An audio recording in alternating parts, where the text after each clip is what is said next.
ದಕ್ಷಿಣ ಕನ್ನಡ ಜಿಲ್ಲೆಯಲ್ಲಿ ವರುಣನ ಆರ್ಭಟ ಹೆಚ್ಚಾಗಿದೆ. ಈ ಹಿನ್ನೆಲೆಯಲ್ಲಿ ಶಾಲಾ ಕಾಲೇಜುಗಳಿಗೆ ರಜೆಯನ್ನ ಘೋಷಿಸಲಾಗಿದೆ.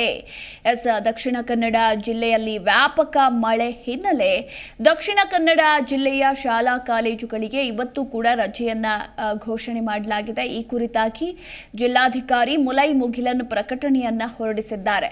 ಅಂಗನವಾಡಿ, ಸರ್ಕಾರಿ ಅನುದಾನಿತ ಮತ್ತು ಖಾಸಗಿ ಶಾಲಾ ಪದವಿ ಪೂರ್ವ ಕಾಲೇಜುಗಳಿಗೆ ರಜೆಯನ್ನ ಘೋಷಿಸಲಾಗಿರುವಂಥದ್ದು. ನಿನ್ನೆಯೂ ಕೂಡ ರಜೆಯನ್ನ ಘೋಷಣೆ ಮಾಡಲಾಗಿತ್ತು.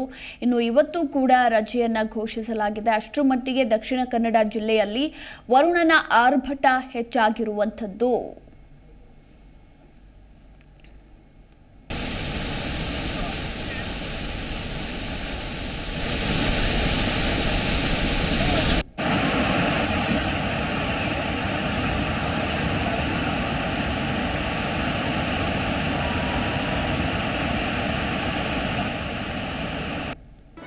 ಜಿ ಕನ್ನಡ ನ್ಯೂಸ್ ಈಗ ನಿಮ್ಮ ಮನೆಯಲ್ಲೇ ನೋಡಿ.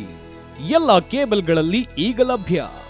ಸನ್ Direct 292, Jio TV 1334, U digital 162, city cable 51, GTPL 17, Abhishek cables 821, rock line telecommunication 51, Shri Basaveshwara number 60, Vinayaka digital number 53, in digital number 896ರಲ್ಲಿ ನಿಮ್ಮಿಸ್ತದ ಜಿ ಕನ್ನಡ ನ್ಯೂಸ್ ನೋಡಿ ಆನಂದಿಸಿ.